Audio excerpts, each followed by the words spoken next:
فکر اقبال کے محور بنیادی طور پہ تین ہیں۔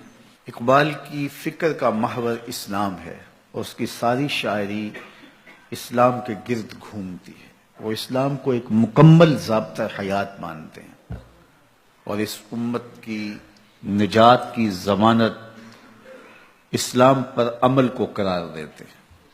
اگر وہ اسلام کو داخل کر لیں اپنی روحوں میں اور اپنے قلوب میں اور اپنے من میں اتار لیں تو یہ شکستہ امت پھر عروج پا سکتی ہے۔ اقبال کے ہاں دوسری چیز جو اس کی فکر کا محور ہے وہ کتاب حکمت قرآن مجید ہے۔ وہ اس امت کو قرآن سے جڑنے کی تلقین کرتے ہیں۔ ان کی پستی، زبوحالی، رسوائی، ذلت، نکبت اور موجودہ جو صورت اس امت کی ہے اس کا سبب وہ کتاب اللہ سے دوری کو قرار دیتے ہیں۔ وہ کہتے ہیں اگر اس کتاب سے وابستگی اختیار کر لی جائے تو آج بھی یہ مردہ امت دوبارہ زندگی پا سکتی ہے۔ کوئی قوم ذلیل نہیں ہو سکتی اگر اس کتاب سے وابستہ ہو۔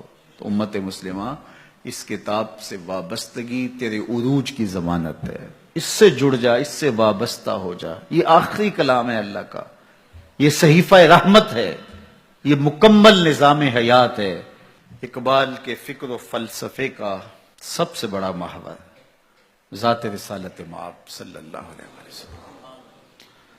اقبال کا فکر طواف کرتا ہے حضور کے حسن کا اور حضور کی سیرت کو اس انسانیت کے لیے نجات دہندہ قرار دیتا ہے، اور وہ مشورہ دیتا ہے کہ آؤ اگر زندگی کا نور دیکھنا ہے تو حضور کے قدموں میں آ جاؤ۔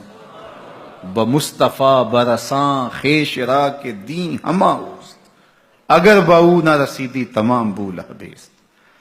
کہتے ہیں کہ اگر تم نے زندگی کا جمال دیکھنا ہے، دین کی حقیقتیں اور دین کے اجالے پانے ہیں تو حضور کے قدموں میں آ جاؤ۔ سارا دین نام ہی میرے حضور کا ہے۔ اگر آقا کریم علیہ الصلوۃ والتسلیم کے ساتھ محبت کا ربط اور رشتہ مستحکم اور مضبوط ہو جاتا ہے تو پھر تم سر بلند ہو، تم اونچے ہو، تمہاری اڑان کو کوئی چھو بھی نہیں سکتا۔ لیکن اگر ان سے ربط نہیں ہے، ان سے تعلق کی خاطر نہیں ہے تو پھر تم آوارہ پنچھی کی طرح ہواؤں کے تھپیڑوں پہ تو ہو سکتے ہو لیکن منزل تمہارا مقصود نہیں ہو سکتی۔ تو اگر تم منزل پہ پہنچنا چاہتے ہو تو حضور کے قدم تھام لو۔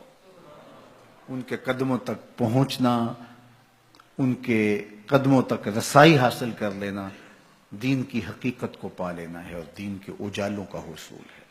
اقبال کی ساری زندگی حضور کے ساتھ پیار اور حضور کے ساتھ محبت کا درس دیتے ہوئے بسر ہوتی ہے۔ ان کی تعظیم و تکریم بجا لانے کا سبق پڑھاتے ہوئے زندگی بسر ہوتی ہے۔ دین کا خلاصہ بیان کرتے ہیں، دین سراپا سوختن اندر طلب، انتہائش عشق آغازش ادب۔ طلب محبوب میں تڑپنے کا نام دین ہے، ادب سے شروع ہوتا ہے، عشق پہ ختم ہو جاتا ہے۔ تو ادب سے دین شروع ہوتا ہے، عشق پہ ختم ہوتا ہے۔ تو اگر ادب نہیں ہے تو دین ہی نہیں ہے۔ تو اقبال کا سارا فن، اقبال کا سارا فلسفہ جواب شکوہ میں ہے، اور جواب شکوہ کا سارا خلاصہ ایک شعر میں ہے، اور وہ کیا کی محمد سے وفا تو نے تو ہم تیرے، یہ جہاں چیز ہے کیا لوح و قلم تیرے۔ حضور سے وفا کرو پھر قلم بھی تمہیں دے دیں گے، تختی بھی تمہیں دے دیں گے، جو لکھنا ہوا خود لکھ لینا۔ پھر تمہاری تقدیر کے فیصلے کہیں اور نہیں ہوں گے بلکہ خدا بندے سے خود پوچھے گا بتا تیری رضا کیا ہے۔ اس کائنات کے اندر ظلم، جبر، ناانصافیاں، یہ جتنی بھی ظلمتیں پائی جا رہی ہیں ان کو بدل کے اگر روشنی میں تبدیل کرنا ہے تو اقبال کہتے ہیں وہ صرف ایک ہی نام ہے اور وہ نام محمد ہے صلی اللہ علیہ وسلم، جس کے اجالے سے سارے اندھیرے مٹائے جا سکیں۔ قوت عشق سے ہر پست کو بالا کر دے، دہر میں اسم محمد سے اجالا کر دے۔ اس کائنات میں روشنی، اجالا اور چراغاں صرف میرے حضور کے نام سے ہی ہو سکتا ہے۔